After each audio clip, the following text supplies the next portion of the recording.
ओम गणेशाय नमः।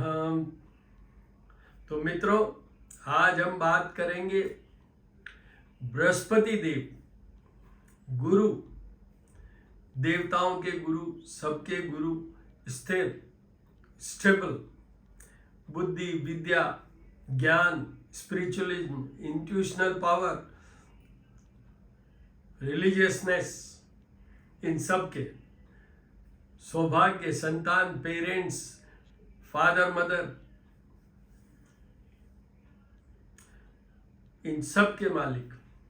और मैं डॉक्टर हूँ, इसलिए बता दूँ कि जितना भी डाइजेस्टिव सिस्टम से कंसर्न है वो सब बृहस्पति से ही कंट्रोल होता है। दूसरा माया, संचित धन जो भी आपके पास होगा उसके लिए मेन अगर कोई ग्रह है तो वो है बृहस्पति। बुध आपको अकल देते हैं, बुद्धि देते हैं, हाउ टू गो अबाउट। शुक्र आपके फ्लो ऑफ मनी चलाते हैं और ये संचित धन दिलाते हैं बृहस्पति।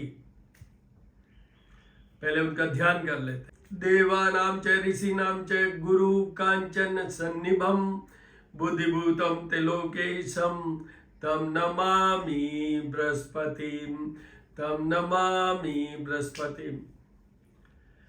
भगवान बृहस्पति देव को नमन। पहले 18 मई को बृहस्पति जब मिथुन राशि में आए थे उस दिन वीडियो अपलोड किया था श्री करनी ज्योतिष एवं वास्तु शोध संस्थान में। बृहस्पति जी बुध की राशि मिथुन, उस पे उन्होंने संचरण, ट्रांजिट, गोचर, प्रवेश वो 18 मई 2025 को किया था, जिसका वीडियो मैंने बनाया और वो अपलोडेड है श्री करनी ज्योतिष एवं वास्तु शोध संस्थान, जो मेरा YouTube चैनल है, उस पर आप वहां जाके देखिए। दूसरा चैनल भी है श्री महामाया ज्योतिष @ ज्योतिष पूजा और उपाय, और उसमें मैं हमेशा हर शाम को जो पूजा करता हूँ तो उसमें आपको क्या देखना है, उसमें हर थर्सडे को, बृहस्पतिवार को और उससे पहले बुधवार को मैं हमेशा बृहस्पति की टिप देता हूँ। आप उसमें भी देख सकते हैं, उसमें भगवानों के दर्शन भी होते हैं, साथ में ये टिप भी मिलेगी आपको। श्री महामाया ज्योतिष @ ज्योतिष पूजा और उपाय, उसको सब्सक्राइब भी कीजिए, बेल आइकन भी दबाइए, उसमें मेरे मदद भी कीजिए क्योंकि वो नया बना है। बाकी आपको ये बता दूं कि इतना जल्दी अभी मई में तो बनाया। अब देखिए, अब क्या इंपॉर्टेंट है आज की डेट में। आज की डेट में ये इंपॉर्टेंट है, अभी तक बृहस्पति जी अस्त थे।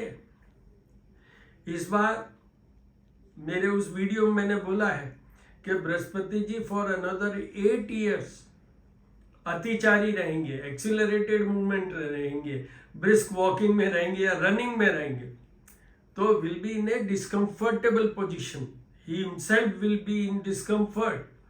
मतलब अगर आप सोचिए, अगर कोई चलता जा रहा है तेजी से तो वो क्या आउटपुट और परफॉर्म कर पाएगा। इस तरीके से बृहस्पति जी की पोजीशन है, जिसको हम कहते हैं अतिचारी पोजीशन, एक्सिलरेटेड। तो अतिचारी और फिर अस्त मीन्स है नो पावर, बिना पावर के बृहस्पति। तो सबके लिए, एक तो सभी राशियों के लिए ये कि बृहस्पति शनि का ग्रह जब कमजोर होता है तो बहुत कुछ ऊपर नीचे भी करते हैं।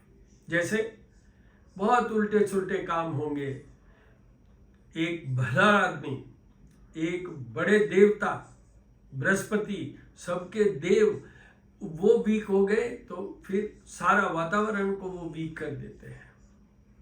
सारी रिलीजियसनेस की बात करूं, स्पिरिचुअलिज्म की बात करूं, जो आपके चरित्र की बात करूं, जो आपके वर्किंग की बात करूं, उन सब में कमजोरी आ जाती है। पर अब वो बात सही है कि वो बुध की राशि पे है।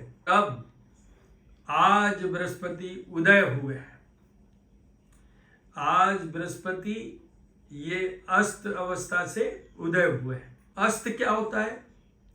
कोई भी ग्रह सूर्य से एक पर्टिकुलर डिस्टेंस पे आने के बाद में उससे और क्लोज हो जाते हैं तो वो सूर्य उनकी पावर ले लेते हैं, मतलब कि वो ग्रह अस्त हो जाते हैं। वही पोजीशन अभी बृहस्पति देव की है कि वो अस्त अवस्था में है, पर अब उदय हुए और ये उदय ही रहेंगे। 18 अक्टूबर को ये आगे कर्क राशि में जाएंगे, जब तक उदय ही रहेंगे। किन बातों के लिए आपको डिस्क्रिप्शन में मिल जाएगा, इनके क्या उपाय करने हैं आपको डिस्क्रिप्शन में मिल जाएंगे। और इसी वीडियो में मैं एक लिंक और डालूंगा जिसमें कि मैंने ये बताया है, वो भी श्री करनी ज्योतिष एवं वास्तु शोध संस्थान पे अपलोडेड है मेरे उस चैनल पे, कि किन लोगों को मिथुन राशि में गोचर चल रहा है बृहस्पति, उन लोग उस अवस्था के लिए भी, और परमानेंट बृहस्पति के किन किन लोगों को उपाय करने चाहिए जीवन भर, दोनों को कवर किया। The present position of Jupiter in reference to your rashi and the position of Jupiter in your birth horoscope, इन दोनों को कवर किया है कि किन लोगों को उपाय करने की जरूरत है इस पीरियड के लिए और किन लोगों को उपाय करने की जरूरत है थ्रू आउट लाइफ। वो वीडियो भी अपलोडेड है, मैं आपको इसमें लिंक डालूंगा, आप उसके थ्रू जाके देखिए। अब आइए मेष राशि। मेष राशि की 3rd हाउस में है। 3rd हाउस पराक्रम का घर होता है, ऑनर स्टेटस का घर होता है, शॉर्ट ट्रेवल का घर होता है, से छोटे भाई बहन है उनके लिए होता है, उसमें बृहस्पति। तो देखिए, एक तो आपकी जो ट्रेवल होगी, शॉर्ट ट्रेवल्स हो सकती है, आप कुछ बिजनेस भी अपना एक्सपेंड कर सकते हैं। पर आपको एक बात बता दूं, एक मत के अनुसार 3rd हाउस में, राशि से 3rd हाउस में, अदरवाइज ऑल्सो 3rd हाउस में, जन्म कुंडली में भी अगर बृहस्पति होते हैं तो उनको बहुत कमजोर मानते हैं। का जो 8th हाउस होता है उसको हम सबसे कमजोर घर मानते हैं, उसको हम सबसे कमजोर घर मानते हैं 8th हाउस को। उससे भी ये कमजोर माना जाता है बृहस्पति के लिए कि वो 3rd में है इसलिए। पर मेरे एक्सपीरियंस के अनुसार मैं ऐसा नहीं मानता, क्योंकि 3rd में भी है और सामने भाग्य को देखते हैं तो भाग्य से ही आपको सब कुछ करेंगे, इसलिए डेफिनेटली अच्छा ही पीरियड रहेगा। पर क्योंकि किसी के मत के अनुसार ये है कि 3rd is not good and otherwise also I also admit कि in the 3rd house Jupiter is not good but not worse than 8th house. No, I totally disagree with those astrologers जो ये कहते हैं कि ये 8th house से भी खराब में आती है कैटेगरी। नो, तो आपको शॉर्ट ट्रेवल हो सकती है, आपका थोड़ा सा मान सम्मान भी हो सकता है, बट भाग्य से आपको बहुत सी चीज मिलेगी, भाग्य से बहुत सी चीज मिलेगी आपको, क्योंकि इसकी भी दृष्टि बहुत इंपॉर्टेंट होती है बृहस्पति की। बृहस्पति जहाँ बैठे हैं उनसे ज्यादा भी उनकी दृष्टि होती है, और वो बैठे तो 3rd हाउस में पर देख रहे हैं 9th हाउस को, इसलिए आपके लिए निश्चित रूप से ठीक है और आपको उपाय तो फिर भी करने चाहिए। उसके बाद में आइए वृषभ राशि। वृषभ राशि के 2nd हाउस में, 2nd हाउस में Brihaspati, it's one of the best place for Jupiter. धन की बात करूं, आपकी प्रेजेंटेशन, वाणी की, कम्युनिकेशन की, सब बातों में अच्छा है, आपको कोई उपाय करने की जरूरत नहीं है। Will be a very very favourable period now onwards. As far as money is concern, संचित धन की बात की है मैंने यहाँ, उसका रीजन ये है कि अब बृहस्पति अब आएंगे मेन पावर में। तो 18 मई को ये आए हैं मिथुन राशि में, पर पावर तो अब मिली है इनको, इसलिए बता रहा हूं कि आपको सब अच्छा रहेगा, आपको कोई उपाय करने की जरूरत नहीं है। आपको उपाय सिर्फ एक कंडीशन में करने की जरूरत है, ये मार्ग स्थान भी कहलाते हैं। जो डाइजेस्टिव सिस्टम का पूरा कंट्रोल है वो बृहस्पति के ऊपर है। तो इसलिए बृहस्पति जी के उपाय आपको हेल्थ इश्यू को प्रोटेक्ट करने के लिए करने की जरूरत है, अदरवाइज नहीं करने की जरूरत। उसके बाद आइए मिथुन राशि। मिथुन राशि के तो ये अपनी मिथुन राशि पे ही आए हैं, मिथुन राशि पे ये आए हैं। तो मिथुन राशि के लिए तो बहुत अच्छे हैं। लेवल ऑफ कॉन्फिडेंस, उनकी बुद्धि क्षमता, कैपेबिलिटीज विल डेफिनेटली इंक्रीज। उनके और उनके पार्टनर के रिश्ते अच्छे होंगे। और जहां तक धन की बात है, यस, बहुत ज्यादा संचित धन ना कर पाए, but you will see, you will get the way for getting the money. छोटे छोटे उपाय जो है वो करने की जरूरत है। जैसे बृहस्पतिवार को बृहस्पतिवार की कथा पढ़िए, केली या केले के पेड़ या पौधे के नीचे बैठ के चने की दाल, हल्दी और गुड़ ये लेके चढ़ाइए और वो कथा पढ़िए। और आपको ये बता दूं, मिथुन राशि वालों को परमानेंटली बता रहा हूं कि उनको हर बृहस्पतिवार को यहां पर तिलक कीजिए, हल्दी और चंदन और केसर, इन तीनों का मिक्स करके every Thursday through out your life. This is very good remedy for the Gemini persons. और गुड़ लीजिए, खाइए 2 बार घर से निकलने से पहले, काम के लिए निकलने से पहले, you will definitely get success. तो मिथुन राशि को ये इतना ही उपाय करने की जरूरत है और कुछ नहीं। उसके बाद कर्क राशि। कर्क राशि के तो ये 12th हाउस में आएंगे, हाउस ऑफ लॉसेज में। तो सबसे पहले तो धन की बात करूं, अपने आप को संयमित रूप से रखिएगा, ज्यादा एक्स्ट्रा खर्चा मत कीजिए। Try to control your expenses. ये हेल्थ के लिए भी कमजोर है, तो अपनी हेल्थ को भी संभालिए, स्पेशली द डाइजेस्टिव सिस्टम। और तीसरा, ये पति पत्नी का भी रिश्ते वाला भी घर है। दिस इज शयन कक्ष सुख, जो फैमिली लाइफ वाला घर है वो ये है। तो वहां बृहस्पति है, तो आपके अगर कोई शादी, सगाई, रोका या फ्रेंडशिप, रिलेशनशिप, तो ठीक ही रहेगा, ठीक ही रहेगा। पर बीच में कहीं एक पर्टिकुलर पीरियड में वो कमजोर हो सकता है, तो उससे बचने के लिए, पर अगर आपको धन का लॉस होता है, हो सकता है, क्योंकि ये हाउस ऑफ लॉसेज है, मैं तो कहूंगा आपको पूरे उपाय करने की जरूरत है। कर्क राशि वालों को पूरे उपाय करने की जरूरत है। आप उपाय पूरे करेंगे तो यही आपका खर्चा शुभ खर्चों में करवा देंगे। संतान की कोई पढ़ाई की बात कर लें, चाहे शादी ब्याह की बात कर लें, या you may be involve with some spiritual और रिलीजियस एंगल। हो सकता है कि आप मंदिर बनाने में खर्चा कर दें, हो सकता है कि कोई आप बहुत अच्छा हवन और ये कोई पूजा पाठ की बात कर लें। तो इसलिए कर्क राशि वालों को उपाय तो सारे करने हैं, पर घबराने की बात नहीं है, क्योंकि बृहस्पति 12th हाउस में भी शुभ खर्चे देते हैं। आपके घर आ सकता है इसी पीरियड में। सिंह राशि। सिंह राशि के ये 11th हाउस में, 11th हाउस में फुल पावर के साथ बृहस्पति स्टार्ट्स फ्रॉम टुडे। लाभ की बात करूं, पोस्टिंग की बात करूं, जॉब की बात करूं, बिजनेस की बात करूं, हर चीज में फायदा ही फायदा। सामने संतान का घर, संतान को फायदा। वो कोई कोर्स कर रहे हैं तो आपके बच्चा नहीं है, संतान नहीं है, तो इसी पीरियड में आपको संतान भी हो सकती है। तो ये बहुत फेवरेबल पीरियड है सिंह राशि वालों के।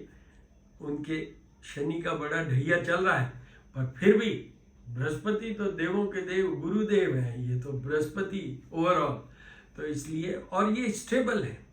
ये एक ऐसे प्लेनेट है जो सबसे बड़े हैं डायमेंशन वाइज।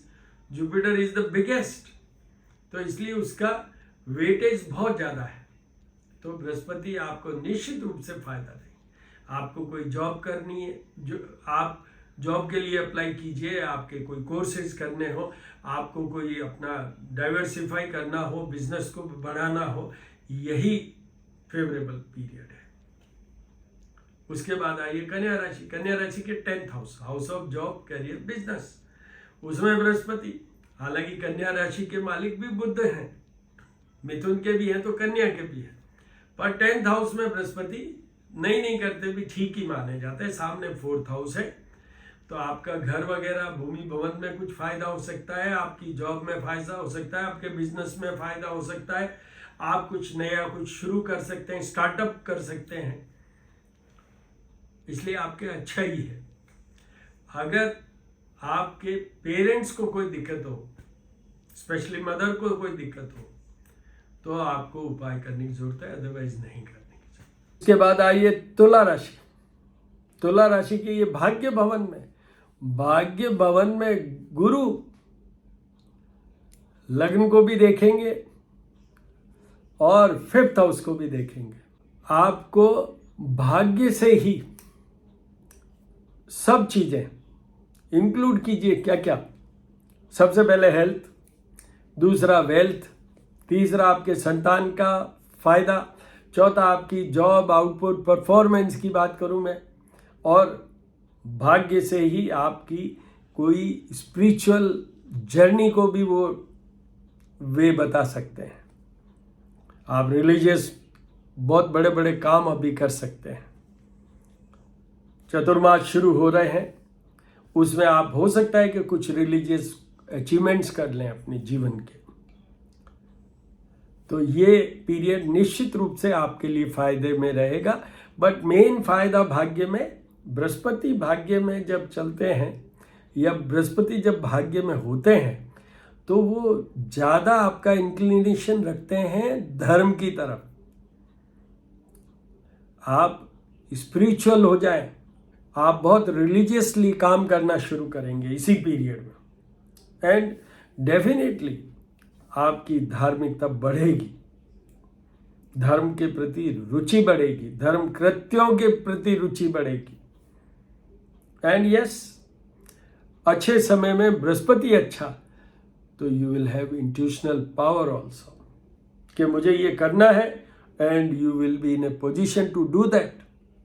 आप कर पाएंगे इस पीरियड में, इसलिए आपको कोई उपाय करने की जरूरत नहीं है तुला राशि वालों को।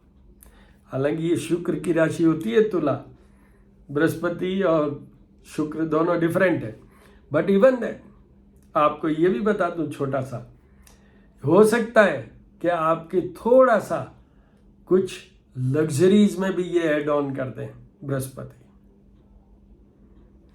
उसके बाद आइए वृश्चिक राशि। वृश्चिक राशि के ये 8th हाउस में पहला सेंटेंस, चाहिए आपको हेल्थ, चाहिए आपको वेल्थ, चाहिए आपके रिलेशनशिप, आपके पार्टनर की हेल्थ, ये सब चीज़ें, और आप अननेसेसरी कहीं बदनामी बेइज्जती में नहीं जाएं, इन सब चीज़ों के लिए आपको सारे जुपिटर के, बृहस्पति के सारे उपाय करने की जरूरत है, जाप और पूजा तक।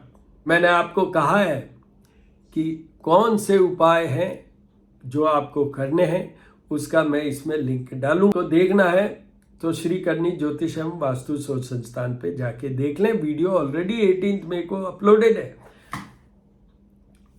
तो वृश्चिक राशि वालों के लिए ये निश्चित रूप से कमजोर पीरियड है, पर बृहस्पति है और सामने 2nd हाउस धन का है, तो मेरे मत के अनुसार आपको फाइनेंशियल क्राइसिस में नहीं ले जाएंगे ये बृहस्पति, बट यस आपका थोड़ा खर्चा बढ़ सकता है, जिसके कारण आपको या आपके कुछ खर्चे ऐसे अननेसेसरी एक्सपेंसेस आ सकते हैं on account of health, on account of certain other things also, challenging positions also.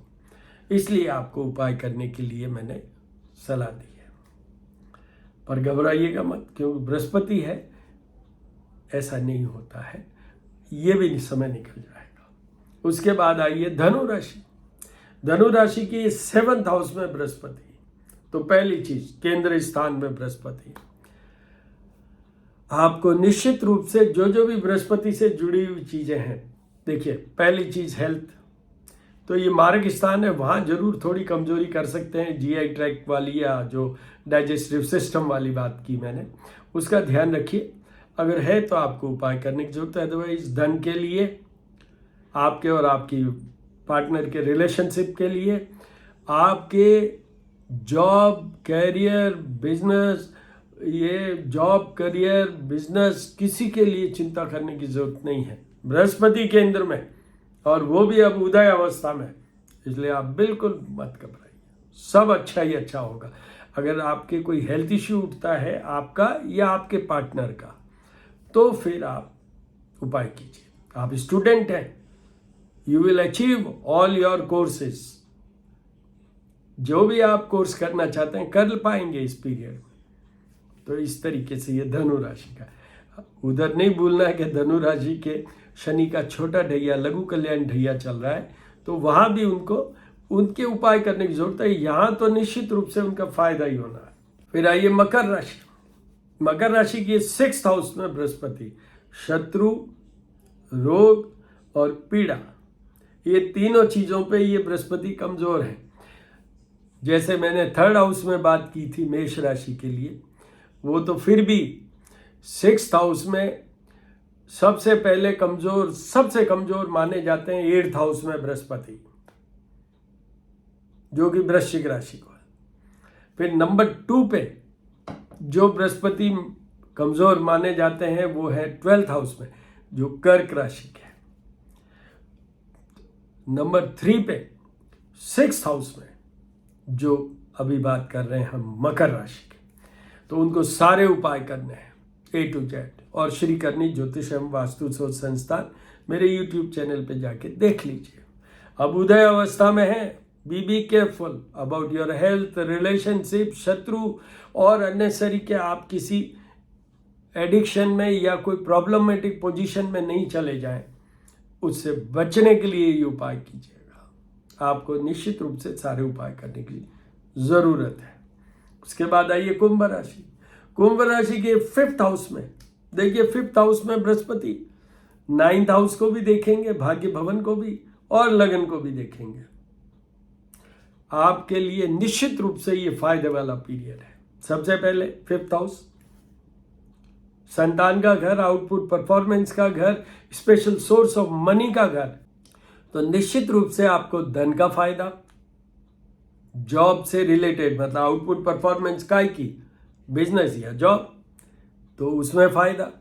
आपके संतान है तो उसमें फायदा, संतान नहीं है तो निश्चित रूप से अगर आप चाह रहे हैं कि अभी हो तो होएगी। आपकी संतान के पहले वाला क्या पोर्शन होता है, ये लव वाला भी घर है, तो आप you may go in love marriage, या किसी से आपके रिलेशनशिप बन सकते हैं इसी पीरियड में। और स्पेशल सोर्स ऑफ मनी तो बनेगा ही, क्योंकि बृहस्पति है। तो this is very favourable period for Kumbh rashi. उसके बाद आइए मीन राशि। मीन राशि के 4th हाउस में, 4th हाउस में बृहस्पति थोड़े से कम ठीक माने जाते हैं, ठीक ठाक, क्योंकि 3rd हाउस में ज्यादा कमजोर होते हैं जैसे मेष राशि के हैं। अब 4th हाउस में किसके आए हैं, मीन राशि के, तो इसलिए मैं ये कहूंगा कि गुड है। आपके भूमि भवन की बात करूं, गाड़ी की बात करूं, सामने 10th house job career business की बात करूं, तो गुड स्टेज क्या होती है। यस, आप थोड़ा मेहनत करेंगे, you will succeed in your all goals, you will achieve. मेहनत करने की जरूरत है। यहाँ पर एक और बात बताते तो हेल्थ का ध्यान रखिएगा, आपकी भी हेल्थ का ध्यान रखिएगा। उसका रीजन है ये 12th हाउस को देखेंगे, हाउस ऑफ लॉसेज को, इसलिए, और ये 8th हाउस को भी देखेंगे। जब भी हम आयु विचार की बात करते हैं तो 8th हाउस को देखते हैं, इसीलिए उसको सबसे कमजोर घर मानते हैं out of 12 houses of A horoscope. तो आपके इसलिए कि आप उपाय तो सारे करें, उपाय तो सारे करें। तो मित्रों, I had spoken for all the 12 राशिज। आपको डेली टिप की बात करूं तो जो भी बृहस्पतिवार के वीडियोस हैं जो मैंने अपलोड किए हैं, श्री महामाया ज्योतिष @ ज्योतिष पूजा और उपाय, जो वीडियो जब ये बृहस्पति महाराज मिथुन राशि में पधारे थे उस समय जो अपलोड किया है वो है श्री करनी ज्योतिष एवं वास्तु शोध संस्थान, उसमें, और आज वाला वीडियो भी वहीं अपलोड होगा। तीसरी चीज कि उसी में उससे पहले एक बृहस्पति जी का वीडियो अपलोडेड है कि बृहस्पति जी के उपाय जीवन भर किसको करने की जरूरत है, तो वो भी देखिए। हालांकि ये सारों का लिंक इसमें मैं डालूंगा। तो ये है। अब हम एक बार वापस उनका ध्यान कर लेते हैं। देवानाम च ऋषिनाम च गुरु कांचन सन्निभम बुद्धिभूतम त्रिलोकेशम तम नमामि बृहस्पतिम तम नमामि बृहस्पति।